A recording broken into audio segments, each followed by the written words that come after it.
bersyukur penuh sukacita atas karunia-Mu yang sangat ajaib yang Kau karuniakan kepada anak-Mu terkasih jubilaris yang hari ini 75 tahun. Saat yang sama juga kami mengingat ulang tahun daripada tulang kami yang juga berulang tahun hari ini, Opu Ocadoli Sitanggang. Terima kasih Tuhan. Kami saat ini berhimpun, puji-pujian, doa, syukur dari semua keluarga, terutama cucu-cucu, sudah dipersembahkan. Sebagaimana dikatakan oleh anak-Mu, anak sulung, semua tidak ada maksud lain kecuali mau memuliakan nama Tuhan. Sempurnakan, kuduskan semua ibadah kami. Kiranya berkenan bagi-Mu dan menjadi berkat bagi semua yang mendengar, baik yang hadir di rumah ini, juga yang hadir di melalui live streaming. Tuhan Yesus, kami akan mendengarkan firman-Mu, membuka firman-Mu, bukalah hati dan pikiran kami. Karena inilah yang membuat sukacita kami terus bertambah, berkat-Mu terus berlimpah, dan ini membuat kami terus bersyukur sebagaimana tema ini. Tanpa ini Tuhan, hidup kami akan berantakan. Kami tahu Tuhan, harta tidak membuat keluarga bahagia. Banyak keluarga berantakan semakin kaya. Jabatan tidak membuat keluarga bahagia. Banyak orang punya jabatan semakin hancur. Tetapi melekat erat dengan Tuhan, sebagaimana ayat-ayat firman yang sudah dikumandangkan cucu-cucu kami, itulah yang membuat kami semua berbahagia. Hamba-Mu rindu Tuhan, kami semua rindu. Kami terus berbahagia sampai Tuhan memanggil kami, khususnya anak-Mu jubilaris ini, Opu Nadine Bol. Berkatilah kami Bapa, teduhkan kami, diamkan seluruh suara kecuali suara firman-Mu. Demi nama Yesus, amin. Untuk firman Tuhan yang boleh saya bagikan bagi kita semua. Saya tadi berpikir luar biasa Tuhan mengaruniakan acara ini bagi kita dan bagi saya khususnya. Karena apa, tadi malam kita mengadakan kebaktian Natal, KKR Natal.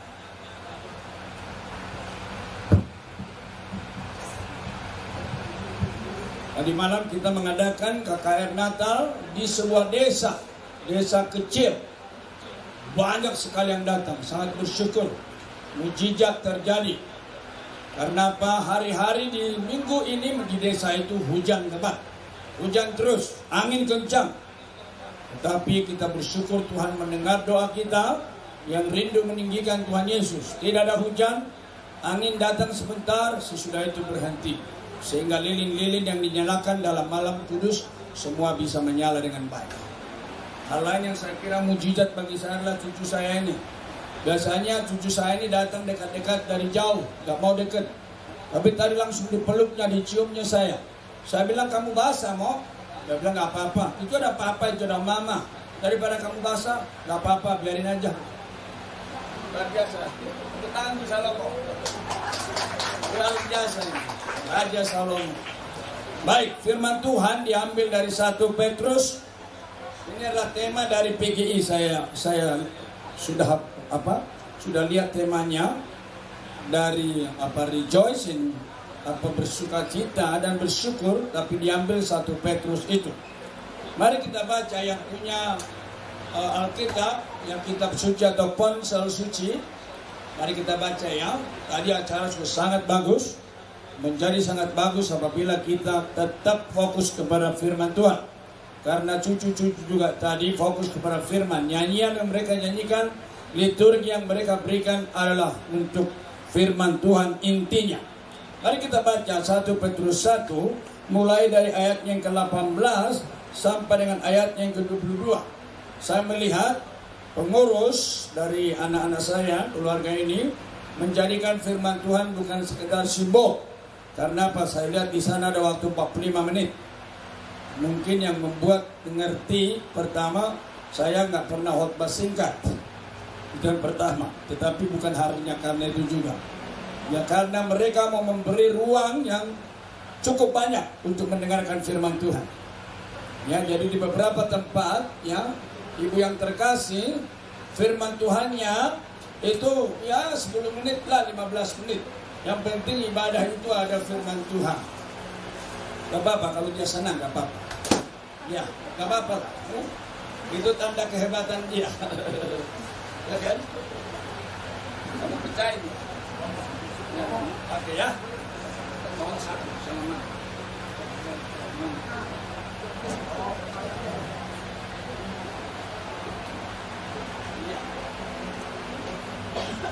1 Petrus pasal 1 ayat 18 sampai 22 kita baca berganti-gantian. Yang bawa ponsel suci, kitab suci, tolong baca ayat ganjil, saya baca ayat ke-6. 1 Petrus 1 ayat 18. Sebab kamu tahu bahwa kamu telah ditebus dari cara hidupmu yang sia-sia, yang kamu warisi dari nenek moyangmu itu, bukan dengan barang yang fana, bukan pula dengan perak atau emas, semua dengan darah yang mahal, yaitu darah Kristus yang sama seperti darah anak domba yang tak bernoda dan tak bercacat. Ia telah dipilih, maksudnya Tuhan Yesus. Tuhan Yesus telah dipilih sebelum dunia dijadikan. Tetapi karena kamu baru menyatakan dirinya pada zaman akhir.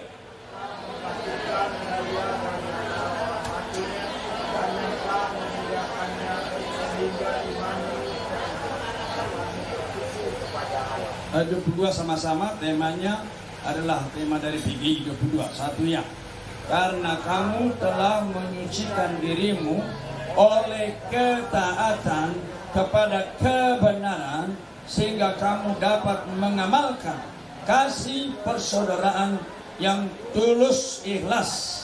Hendaklah kamu bersungguh-sungguh saling mengasihi dengan segenap hati.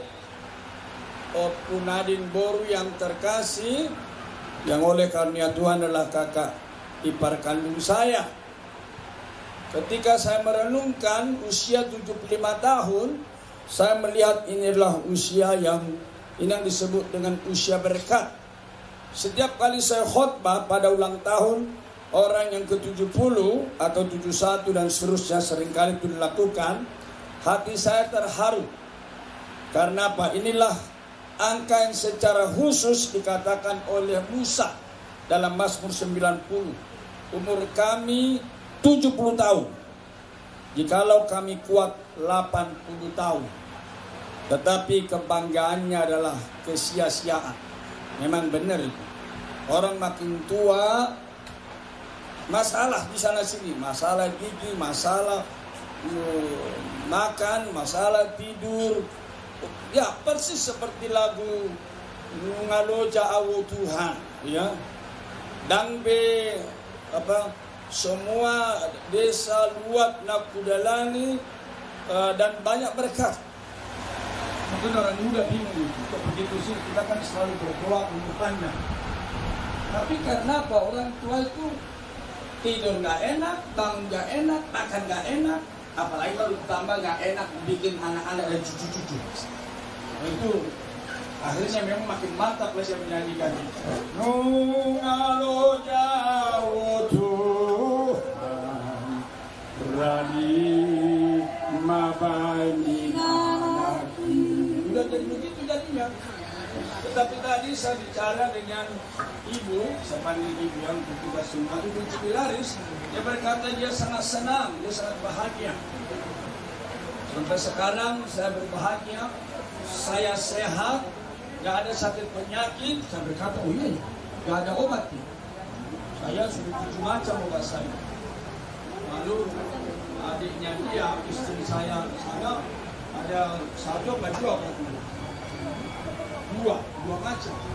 Ini kakak saya gak ada obatnya, luar biasa.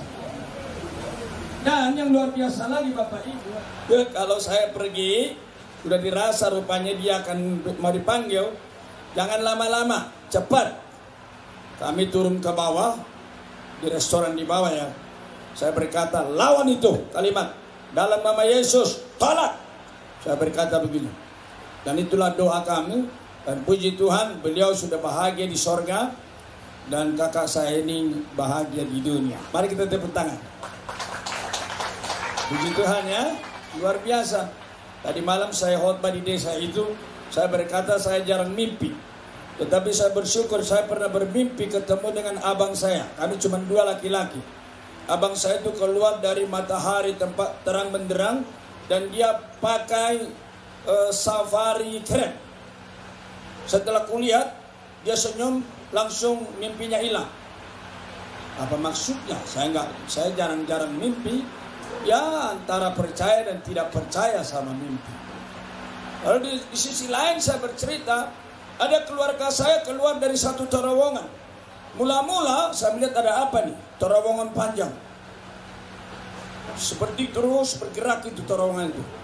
Tiba-tiba ada seperti mata kucing. Lalu saya ketakutan dengan mata kucing mendekat. Tiba-tiba dia berkata, "Aku si ini," katanya. Salah satu bere kandung saya. Begitu saya selesai mimpi itu, saya bangun, saya nangis terus-menerus. Saya pikir apa maksudnya ya Tuhan? Apa maksudnya bere saya itu masuk neraka ya? Ini adalah bulan Natal, bulan Desember, mungkin di sekitar tanggal 19-20. Maka datang istri saya berkata, "Kenapa bangun-bangun pagi-pagi langsung nangis?" Saya tadi mimpi. Jarang-jarang kau mimpi. Apa mimpimu? Lalu saya kasih tahu. Apa maksudnya ya? Apa itu maksudnya? Bere kita itu di neraka ya. Waduh. Kalau dia masuk neraka betapa sedihnya saya. Itu makanya saya nangis. Mudah-mudahan itu bukan maksudnya, saya bilang.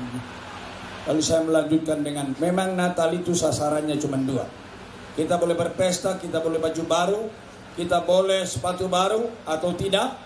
Kita boleh liburan atau tidak. Segala sesuatu boleh kita lakukan, gak ada salahnya.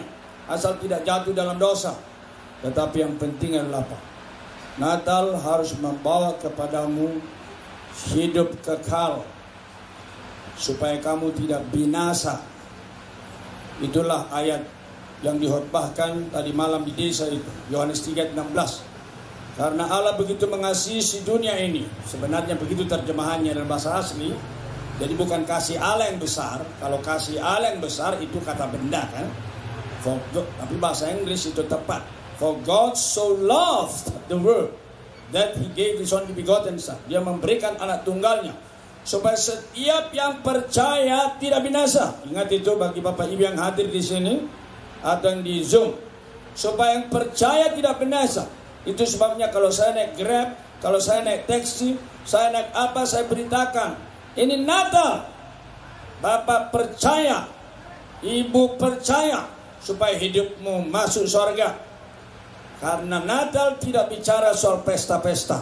Meskipun boleh, nggak salah. Tapi Natal bicara soal sesuatu yang paling penting, esensial dalam hidup kita. Yaitu apa? Soal hidup kekal atau binasa kekal.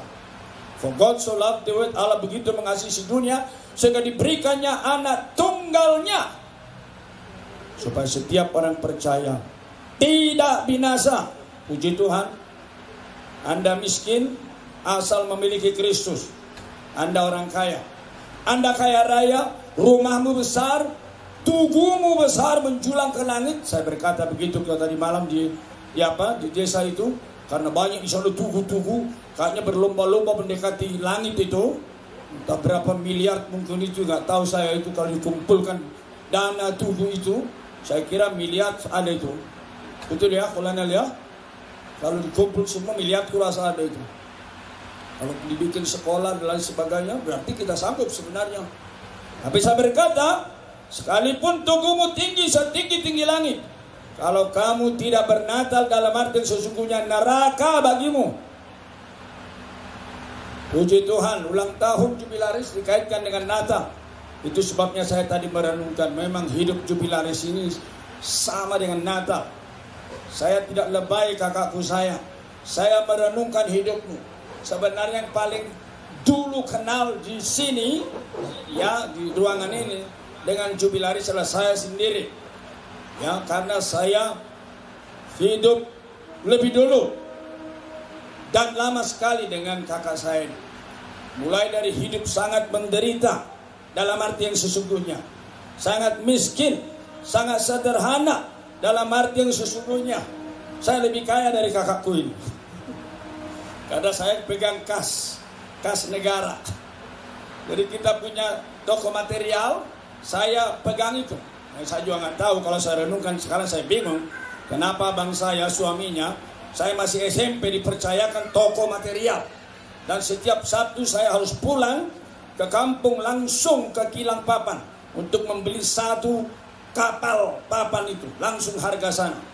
Lalu saya bawa nanti ke Balige, lalu dijual. Dan pasti memang kita menjadi lebih murah karena saya beli langsung dari kilangnya.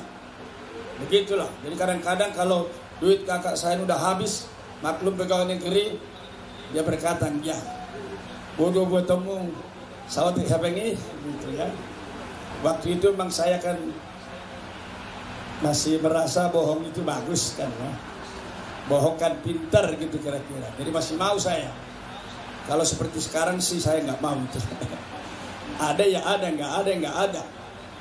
Jadi waktu saya kasih, kakak saya ini bilang, "Dang ibu rugi abang ngeko, dang waktu pembukuan." Itulah aku bilang.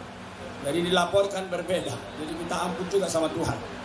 Ya tapi mungkin karena itu dilakukan di luar iman, seperti kata Rasul Paulus, maklum lagi ya.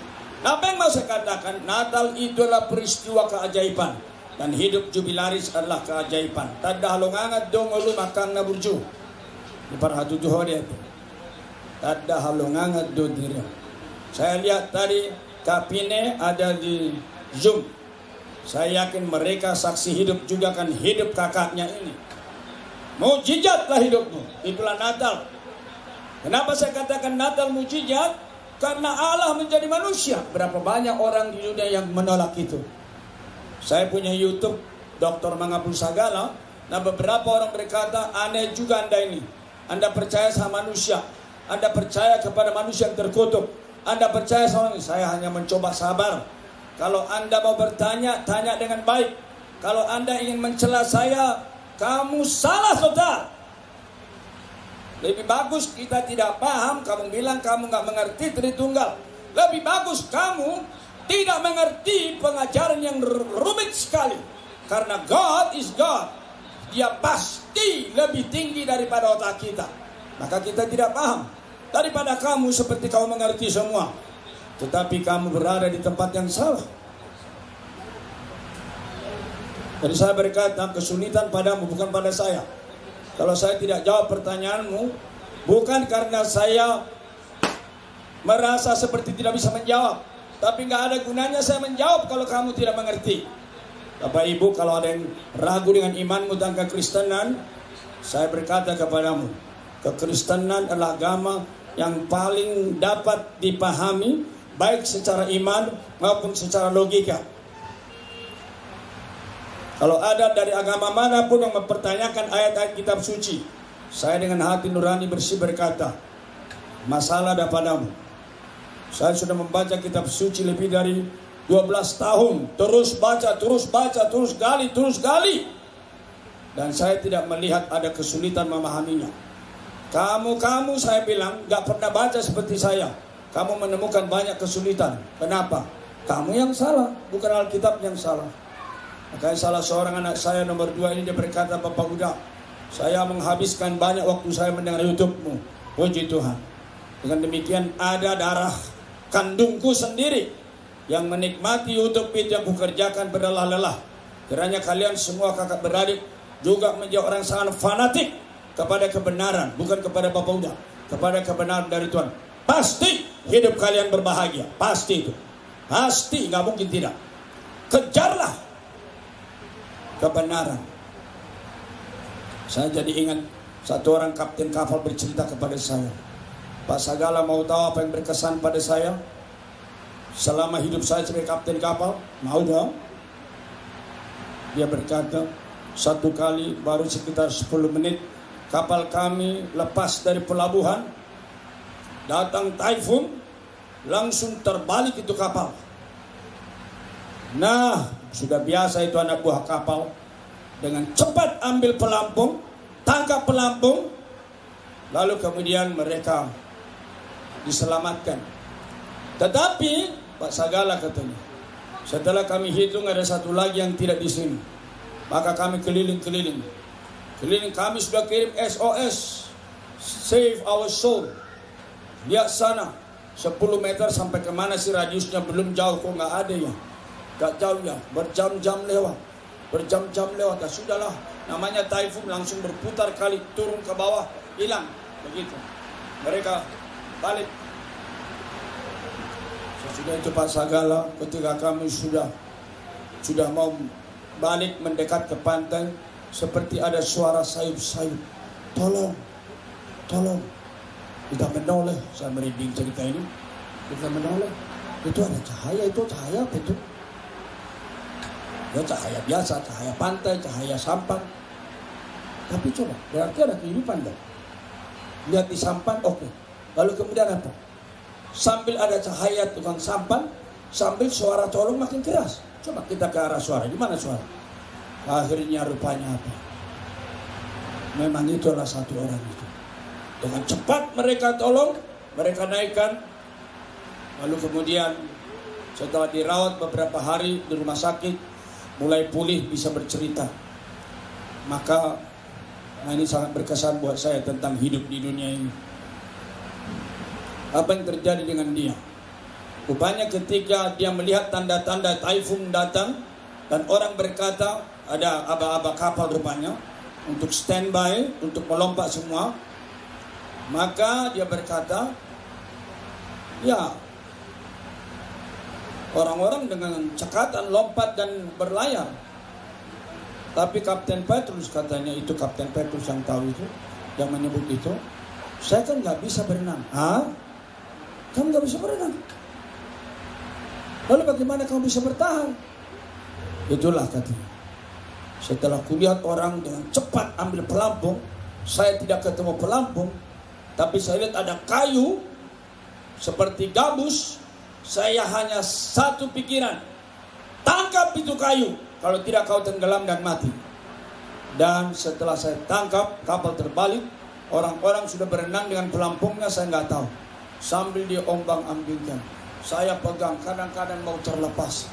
Tapi saya pikir kalau saya terlepas, mati saya. Maka seberapa kuatnya pun saya memegang.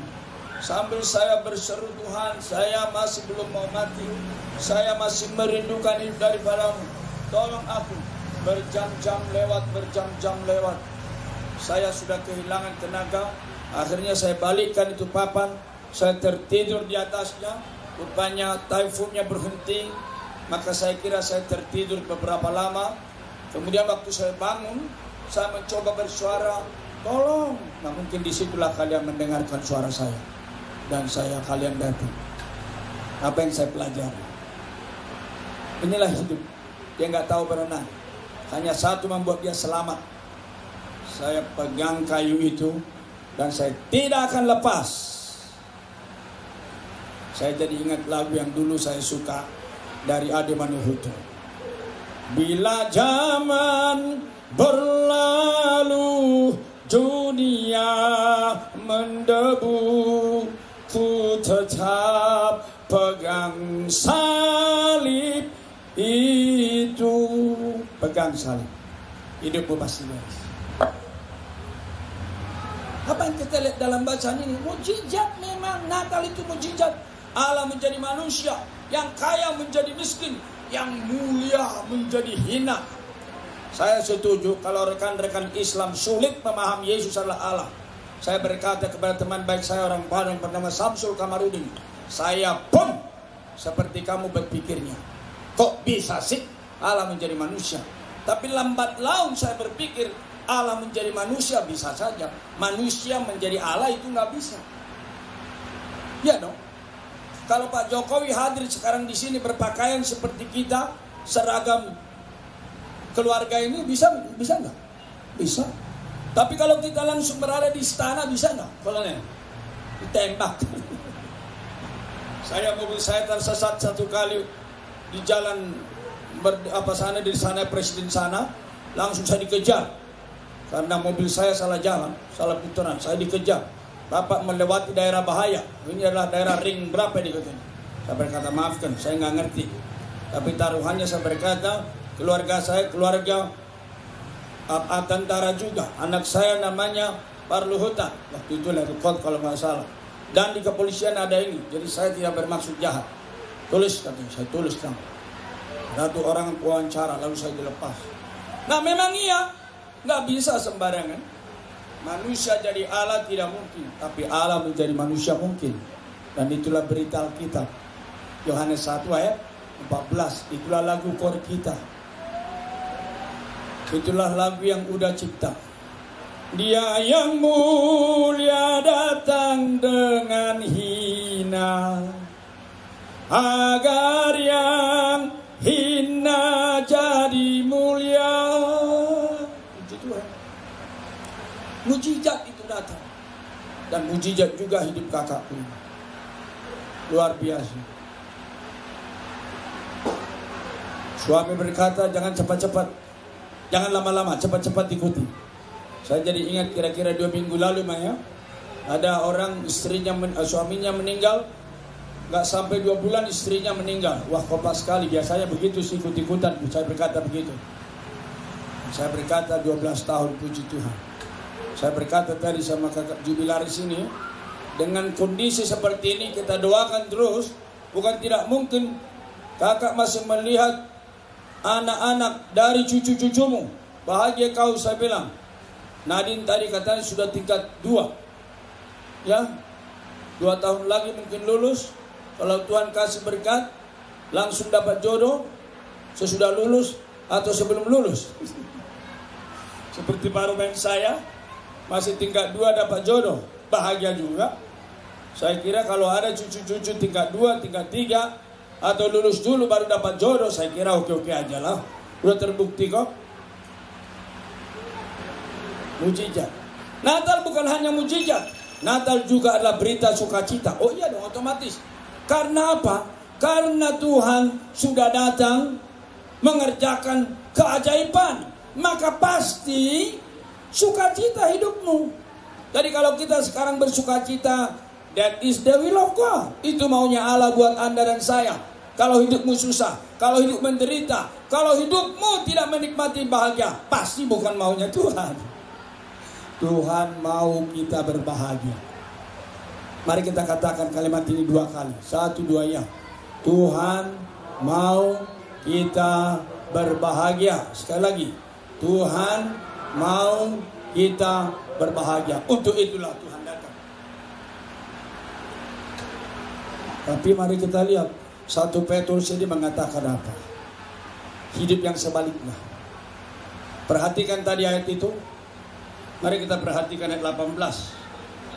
Ayat 18, boleh saya minta abang nomor 1 membaca ayat 18, kasih satu apanya?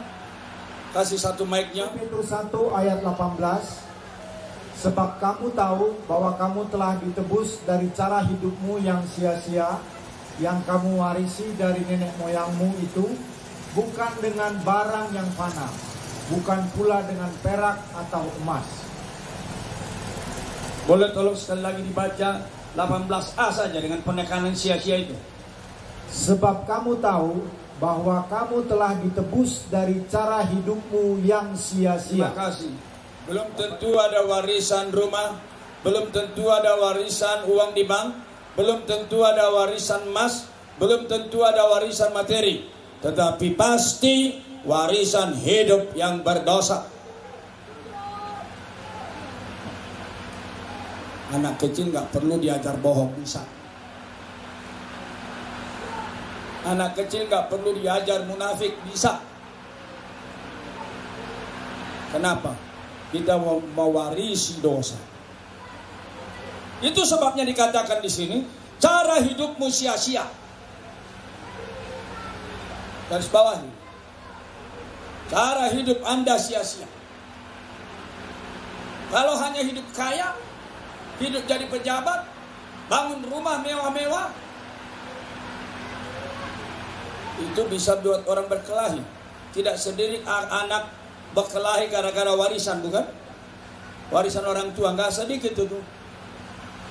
Sia-sia. Makin kaya, hidupnya bisa makin nggak tertib. Saya melihat orang, karena saya membina alumni, banyak alumni yang saya bina makin hari makin berhasil, dan makin berhasil makin bahagia. Tapi ada juga makin hari makin berhasil, tetapi apa? Yang bertambah bukan hanya mobilnya dan rumahnya, tetapi juga istrinya bertambah. Kok nggak perlu heran? Karena gaya hidup yang sia-sia itu cenderung begitu kok. Gak usah kita malu mengaku itu. Bukan hanya umat bisa begitu, pendeta bisa begitu.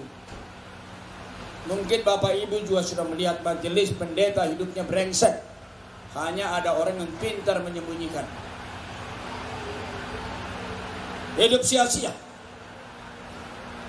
Dan hidup sia-sia inilah yang menghalangi tema ini. Kasih dan persaudaraan yang tulus. Solusinya apa dong kalau begitu? Solusinya bernatal. Alami Natal sungguh-sungguh. Itulah yang dikatakan dalam ayat di bawahnya. Ayat yang ke-21. Apakah mic-nya di sana? Boleh abang nomor 2 membaca? Oleh dialah kamu percaya kepada Allah yang telah membangkitkan dia dari antara orang mati dan yang telah memuliakannya, sehingga imanmu dan pengharapanmu tertuju kepada Allah. Hidup yang sia-sia, siapapun di antara Anda bisa menyembunyikan diri dari suami, dari istri, dari papa, dari mama, dari anak, tapi tidak pernah bisa menyembunyikan diri dari terang Tuhan Yesus itu. Dan kalau hidupmu benar, pasti bahagia hidupmu. Kalau hidupmu tidak benar, pasti bahaya hidupmu. Itulah lagu kita yang terkenal. Molo sinuan Hasan, Hasan dona tubuh. Molo sinuan gadong, gadong dona tubuh. Molo sinuan nadinggan, say nadinggan dona ro. Molo sinuan na roa say na roa dona ro. Saya sangat yakin keluarga jubilaris kakak saya ini bisa terus seperti ini adalah karena tetap ditabur yang baik. Doa-doa kakak saya, doa-doa keluarga. Sehingga kalau ada yang lurus makin lurus, kalau ada yang miring diluruskan. Dan saya tahu juga kakak saya ini gak pandai ngomong, ini dari dulu begitu orangnya. Ya. Tetapi hidupnya sangat bersahaja. Jadi kalau ada seperti ini, Tuhan membuat dia begini, bukan dia membuat dia begitu. Dan itu berlakulah firman Tuhan, barang siapa merendahkan diri akan ditinggikan, dan barang siapa meninggikan diri akan direndahkan. Oh, banyak orang meninggikan diri gak rendah, berarti salah firman Tuhan. That is the divine law. Itu hukum Allah. Rendahkan dirimu, Allah meninggikanmu pada waktunya.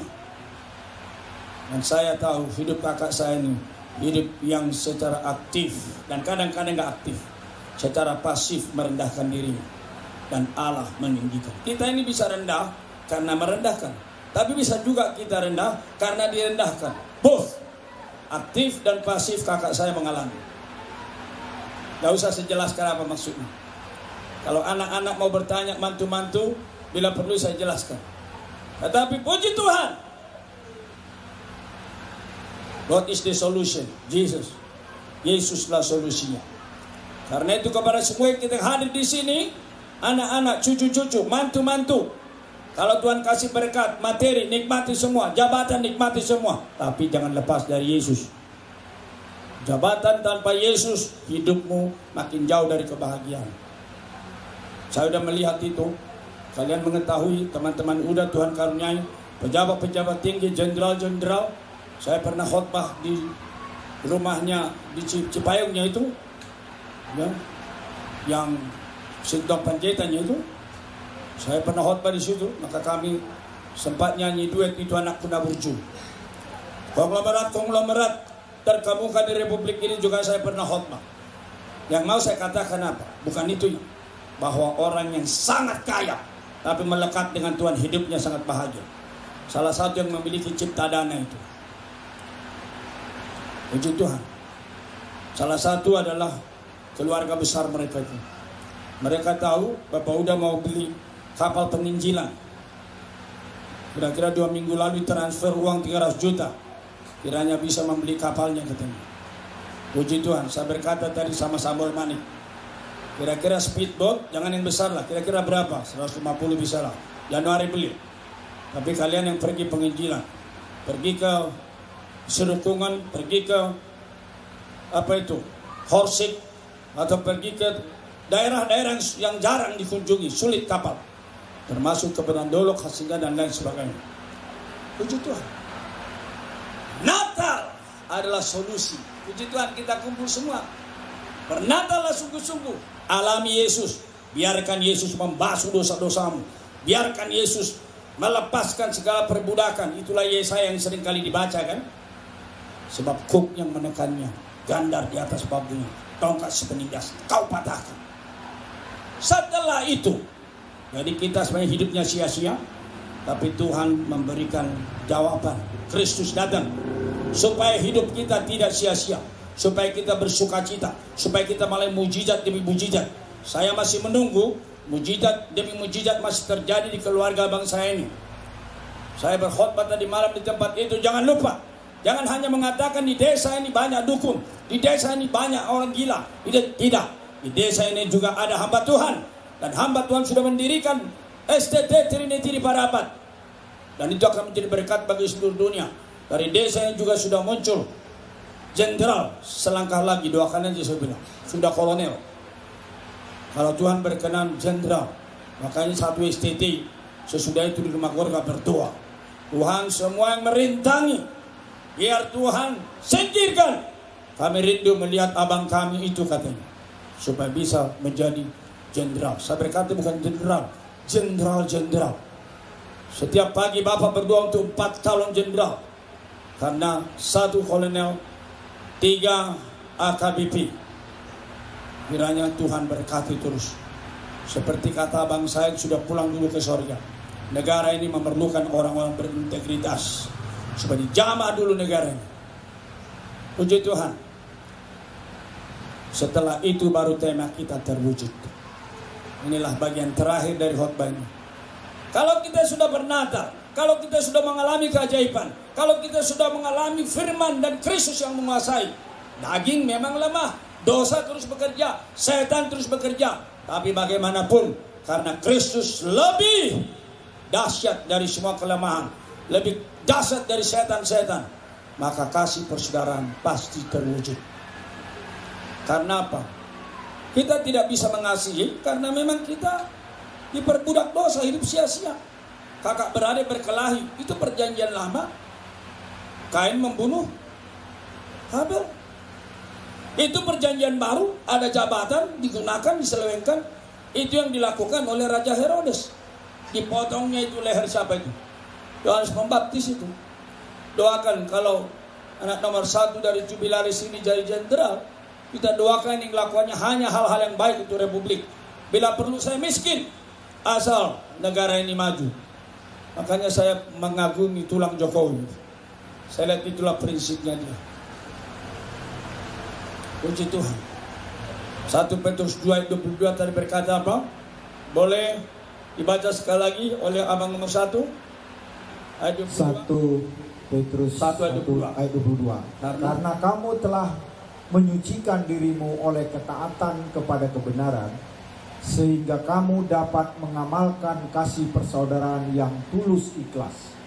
Hendaklah kamu bersungguh-sungguh saling mengasihi dengan segenap luar biasa. Ketaatan. Yang ketiga, kebenaran. Hidup kudus ada sama anak mantu saya, hidup kudus ada sama cucu-cucu saya. Kami orang tuamu. Di situ ada 2 anak muda itu. Ya, 1 mamamu, saya udah, saya yang lain. Kami akan menikmati hal-hal ajaib dalam kalian. Cerita-cerita yang baik yang kami tonton hanya itu sebelum kami meninggalkan dunia ini. Hidup kudus, hidup taat dan benar. Dan saya tutup dengan kenyataan ini. Kalian pasti berbeda-beda. Rambut bisa sama hitam, tetapi hal-hal lain bisa beda. Ada orang gemuk, ada orang kurus, ada orang tinggi, ada orang rendah. Tadi yang diturunkan begitu. Kalau pendek dari saya, kenapa kamu nomor 1?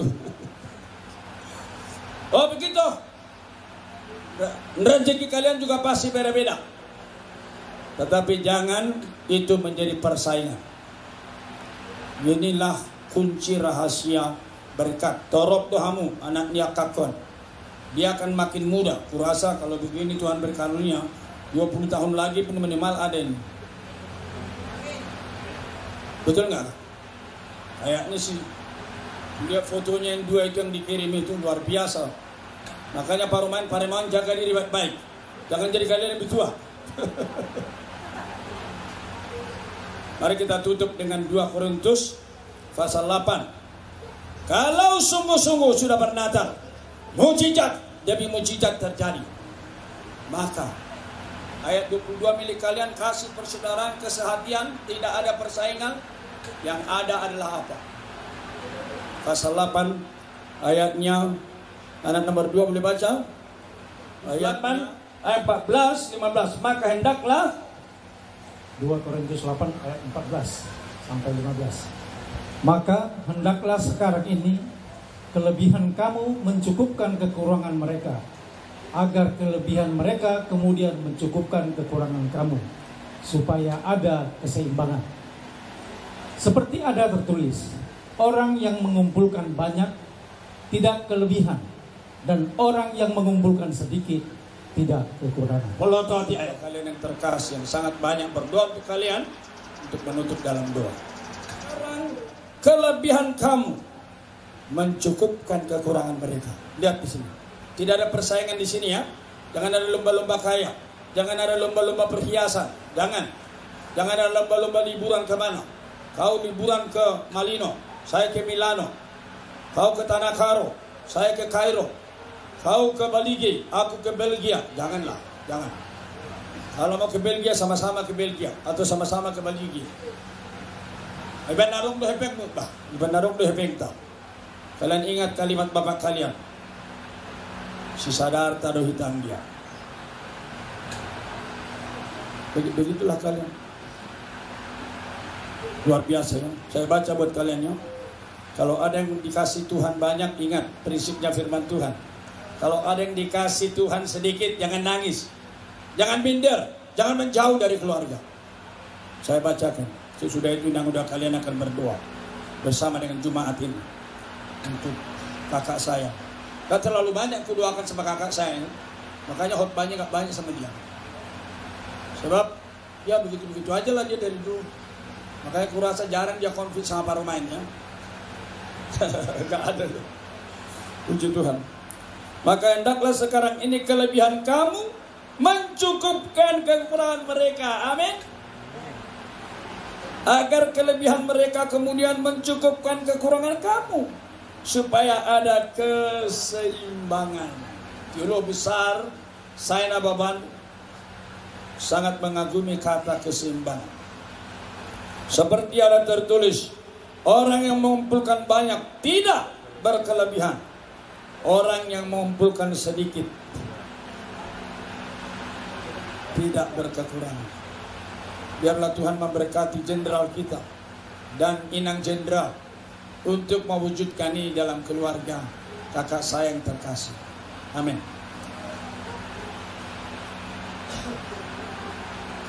Kita berdoa. Ya Bapa kami yang baik, yang kami puji dan muliakan di dalam Tuhan Yesus. Terima kasih Tuhan untuk firman-Mu yang sudah kami dengarkan pada sore hari ini. Terima kasih untuk penguraian yang jelas tentang kebaikan Tuhan, tentang mujizat Tuhan yang dialami oleh akan kami yang terkasih, yang kami lihat juga di dalam kerendahan hatinya, di dalam ketulusannya Tuhan memberkatinya berlimpah-limpah. Kami bersyukur bahwa apa yang sudah kami dengarkan pada hari ini, begitu besar kasih Tuhan kepada keluarga Amang dan akang kami dengan seluruh keturunan. Terima kasih Bapak yang baik. Dan kami mau berdoa supaya kiranya Tuhan terus mencurahkan rahmat-Mu kepada akang kami, supaya Tuhan terus memberikan kepadanya kesehatan, kebahagiaan, panjang umur, dan juga kerinduannya boleh melihat seluruh anak keturunannya mengalami kasih Tuhan, mengalami seperti apa yang tadi kami dengarkan, saling mengasihi di dalam Kristus. Kami tahu ya Bapa bahwa semuanya ini hanya akan boleh jadi bila setiap anggota keluarga mengalami pembebasan di dalam Tuhan Yesus, mengalami kehidupan baru di dalam Tuhan Yesus, mengalami kelepasan di dalam Kristus. Dan kami berdoa supaya kiranya kebenaran Tuhan boleh dialami oleh setiap anggota keluarga. Karena hanya dengan demikianlah keturunan akan buru kami ini Tuhan akan mengalami kebahagiaan sejati, baik antara suami istri dan anak-anak yang adalah cucu-cucu kami dan cucu-cucu akan buru. Ini akan mengalir terus menerus. Bapa, kami berdoa supaya kiranya Tuhan memberikan kesehatan, satu sama lain saling mengasihi, satu sama lain saling mendukung. Apa yang kami lihat selama ini, kami juga bersyukur Tuhan bahwa ini pun sudah kami lihat. Tetapi kami berdoa supaya Tuhan terus memeliharakan kesatuan, kesehatan, kasih yang tulus yang dicurahkan oleh Kristus, dan biar setiap orang mengalami ini. Ketika mereka mengalami kasih Kristus, kasih itu meluap kepada orang tua, kepada saling suami istri, kepada kakak adik, kepada anak-anak, dan kepada cucu-cucunya kelak. Terima kasih Bapa, kami menyerahkan seluruh keluarga akan buru kami. Engkau yang memberikan keberhasilan dari anak nomor 1 sampai yang bungsu. Masing-masing anak-anak kami ini Tuhan, berikan keberhasilan dan hati yang terus berpaut kepada Kristus, sehingga ketika mata mereka tertuju kepada Kristus, Tuhan mencurahkan rahmat dan tidak ada yang dapat menghalangi. Terima kasih Bapa yang baik. Kami bersyukur untuk segala sesuatunya, untuk firman Tuhan, untuk puji-pujian pada hari ini. Kami menyerahkan seluruh doa kami, kiranya disempurnakan